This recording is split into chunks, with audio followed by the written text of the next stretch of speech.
Hey, what's going on? It's Dr. Ganswell Boogie here again, back for another DVD and VHS update. And this is actually going to be a smaller update. If you saw my last video, which was a huge update with a ton of horror movies, this one is going to be a lot smaller than that, but I usually like to get at least two or one update up every month. So it's been like 2-3 weeks since my last update, so I figured I would shoot a video anyway. So I got a couple piles of tapes here, not too many, and then a little stack of DVDs. But at the end of this video, I had a couple other things I wanted to show that I picked up at a flea market that aren't DVDs or VHS tapes, so I figured I would show those at the end of this. But I'm just going to get going here, and first off, I got this really awesome VHS tape, which is part of the Grandpa Munster Presents series.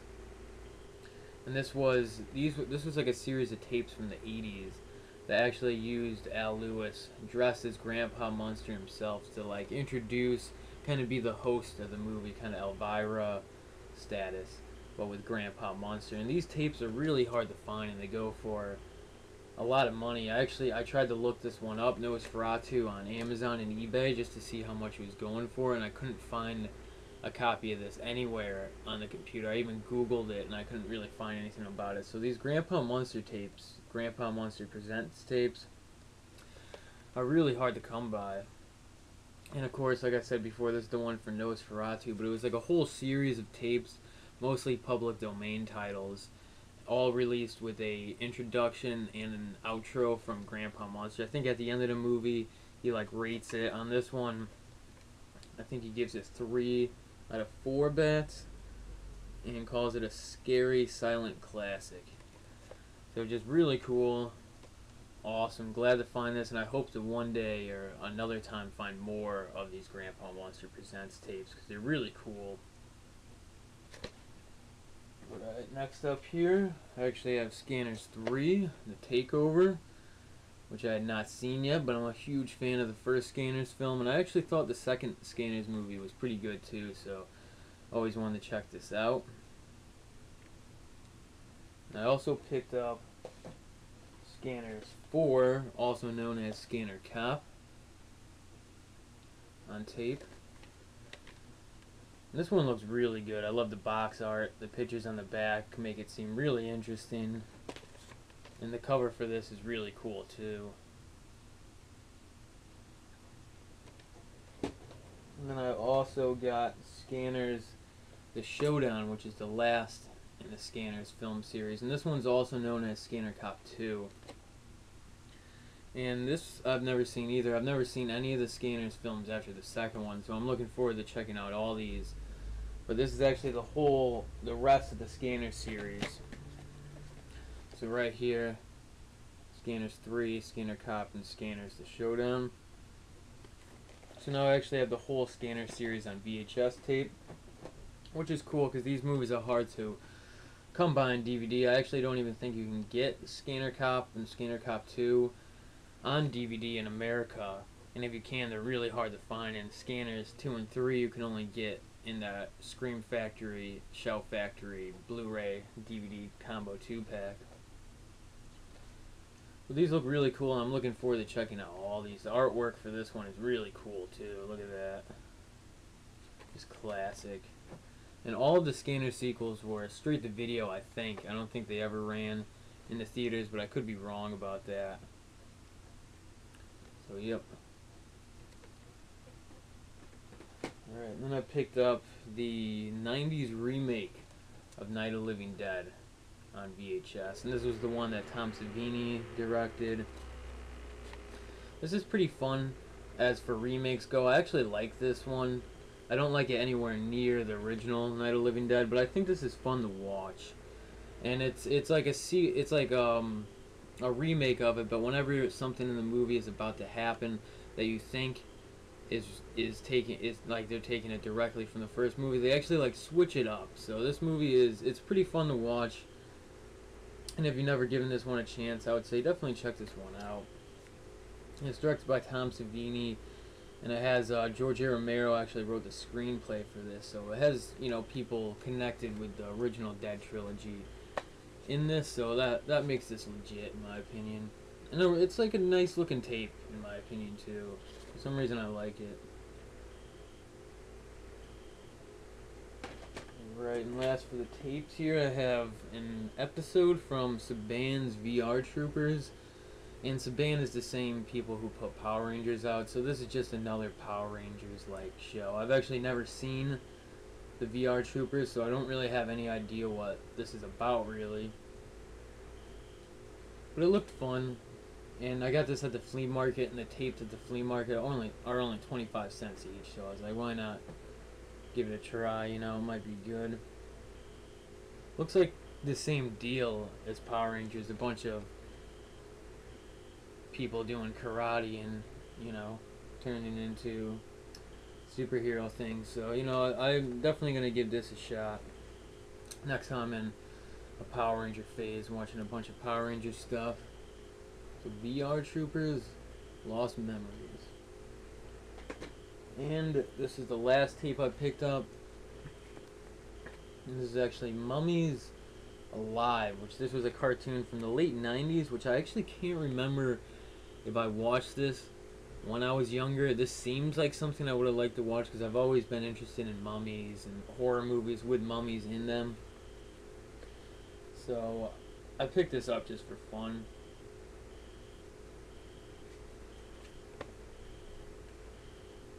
And I actually watched this, and it has kind of the same vibe and feel as like the Gargoyles cartoon that Disney put out in the late 90s too.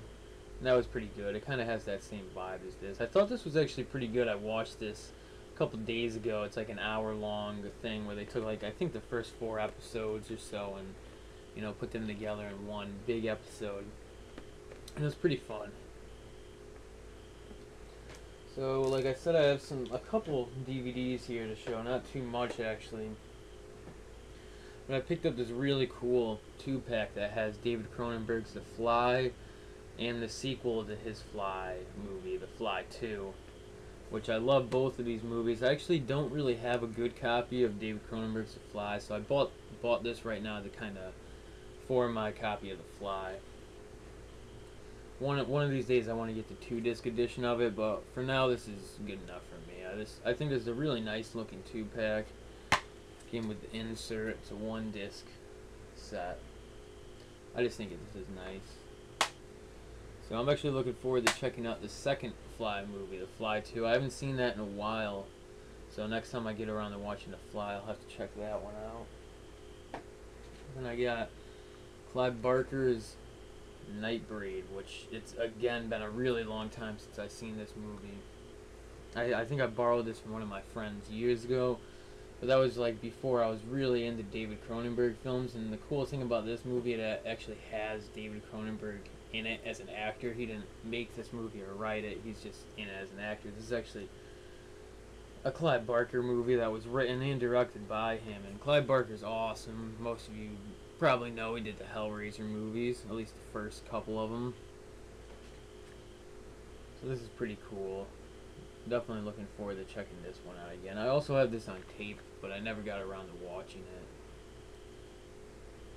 This is out of print now, this copy of the DVD, and I know there's like a new edition, like a director's cut of this coming out soon.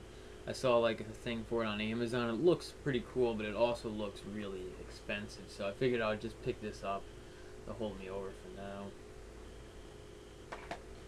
Then here I got 2 Comedy Central shows on DVD. I picked up this South Park Halloween set, which, you know, I always see these South Park Warner Brothers case sets lying around at thrift stores and flea markets, but I've never seen this one with the Halloween episode, so I figured I would check this out. And the main reason I got this is because it has the episode that's like a Scooby-Doo ripoff with Korn. And I just remember that being really funny when I was a lot younger, when this episode like first came out. So I'm looking forward to checking that one out again. Alright, and then I also picked up The Chappelle Show Season 1. And this is actually one of my favorite shows that came out when I was going through high school. I watched this all the time. I remember watching this show the first day it premiered. And I always watched the reruns. I guess I was just always a fan of this show ever since it came out. I just thought it was one of the funniest shows that came out around that time I was in high school, and I still think it's one of the funniest skit comedy shows. I just think it's really well done, and it actually makes me laugh almost every time I watch this. So I'll have to pick up season 2 of this show too, because this is one of my favorite comedy shows. Chappelle Show, and I got this for $1 at this thrift store, actually at the flea market. And the discs are in really good condition for this too, for $1. Because this is a DVD you find at the pawn shop a lot and at thrift stores, so I always see it, but you know, it's never in good condition. So for $1 and the condition it was, I thought it was a really good deal. Alright, so that was all the DVDs and VHS tapes, but like I said, I picked up some other pretty cool things at the flea market I went to over the weekend, and I figured I would show you guys those really quickly too. Right here I actually have 2 magazines. I got these are actually Starlog magazines, which was a science fiction magazine from the late 70s and 80s, and it still, I think, goes on now. And I bought this one because it had Scanners, the David Cronenberg film, on the cover, which I showed the sequels for Scanners in this video, the 3rd, 4th, and 5th one. And this actually has a couple pages about David Cronenberg and Scanners, which is why I picked this up, because I love David Cronenberg's films, and you know, this, you know, gave me some cool insight on things, you know. And there's some, you know, there's a picture of David Cronenberg, another picture of David Cronenberg, just really cool. I was glad to find these, and these are vintage, you know, from the 80s, so I just think these are really cool. I looked through and the ads in these are really fun. Everything about this is really fun. This is actually from February 1981. Really cool. I was hoping to find the Blade Runner edition of Starlog magazine, but they didn't have it. But they had this, so I picked this one up too, which was this is like the 6th anniversary issue, and it has some stuff about Blade Runner, and it also has some stuff about John Carpenter's The Thing in here. And on the back it had a picture of the Blade Runner poster, so I was like, well, that's good enough for me. And just like the last one, this had some really cool articles in it, some really cool pictures. It actually has the whole conclusion to the story, who goes there, with artwork and everything, and who goes there was the story that The Thing was based off of. John Carpenter's The Thing and the original The Thing from Another World. So I just think these are really cool, and there are some pages about Blade Runner in this one, so I was really excited about that. It's a picture of Ridley Scott on set. Just really cool stuff, and next time I go to this guy's flea market, I'm gonna pick up a bunch more of these, because he was only selling these for $1 each. So, and if I pick up a bunch, he'll probably cut me a deal on them too. So I'll have to see what else he has. I looked through them all and I couldn't find any Blade Runner ones, but he had some other cool issues there, like one for Time Bandits and some other stuff that I thought was interesting too. And then I also picked up this comic book from the flea market. This is actually a story from Michael Moorcock, and this is Elric. This is like part 2, and this is from Marvel. This is an 80s graphic novel that Marvel put out based on a Michael Moorcock story. And a lot of you might not be familiar with Michael Moorcock, but he's one of my favorite science fiction authors, and the main reason is he worked a lot with the band Hawkwind. They're a underground British band that basically has been an underground band since they started, and they never really got a lot of mainstream success. In the 70s they had a couple albums that, you know, did pretty well, but they've mostly just been an underground band. But they've influenced a lot of underground bands, and in my opinion they helped influence the whole punk genre on that came out of the UK also. But Hawkwind's always been one of my favorite bands, and the author Michael Moorcock has actually sung on some Hawkwind albums. He's played instruments on some Hawkwind albums, and since early on in Hawkwind's career till even more recently, he's written stories and poems and lyrics for the band, and they've actually made a concept album on this story. I think they did an album, if not an album, they've at least did a couple songs based on this story from Michael Moorcock. This is one of Michael Moorcock's more popular stories, and I've never read this, and this is only part 2, so but I'm looking forward to checking this out anyways. It's a really nice graphic novel, whatever you want to call it, from the 80s. The artwork's really bright. It just looks fun. I'm really looking forward to reading this. Really cool, and I was pumped to find this because it's just something you don't see every day. I've been a fan of Michael Moorcock's science fiction stories since I was, in high school, and I don't really come across his stuff anywhere. He's more underground, I would say, than anything, even though he's had a couple pretty big hits, like cult science fiction hits from the 70s and 80s. So I don't know, it just seemed really interesting to me, and I was extremely happy to find this. And then last here is actually a figure I picked up for $3, which is from Star Trek Generations, and this is actually Captain Kirk himself, James T. Kirk, in a odd little space suit with a helmet, and he comes with some accessories. I picked this up just because he had a whole, at this flea market, this guy, he had a whole like shelf of packaged Star Trek figures from around the Next Generation time, and I'm not really a big fan of the stuff of the Next Generation series. I love the original Star Trek series, so I was looking through to see if there's any Captain Kirk or Spock figures, because they crossed over to the Next Generation movies, and I think some of the seasons of the show they're into or something like that. So I've always wanted to get a Star Trek figure, so I figured why not for $3. So I found this cool one of Captain Kirk. He's got this space outfit on, which I thought was fun. That's why I picked this one up. They actually had a couple other Captain Kirk figures, but this one I just thought was the coolest in my opinion, so I picked it up. And for $3 for a packaged 90s figure, this is from 94, I thought was a really good idea. I'll hold on to this. It was a really good deal too, so I was glad to get this one. But that was the update for this week. I actually picked up some records too at the flea market I went to, and I also went to a record store, but I was thinking of maybe making a separate video where I show the records that I've picked up recently.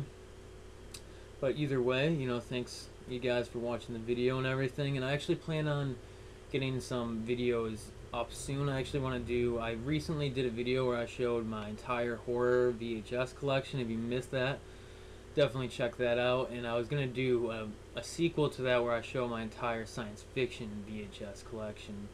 And then throughout the month of October, if not before that, I want to start doing like a 4 or 5 part series where I go through my entire horror DVD collection. Each shelf, just talk about basically every horror movie I have, just to celebrate Halloween and all that. And then I do plan on doing a video where I talk about my entire Halloween collection too at the, sometime next month in October. So, I hope you guys liked the video, and if you did, definitely give it a thumbs up or leave a comment, and thanks again for watching.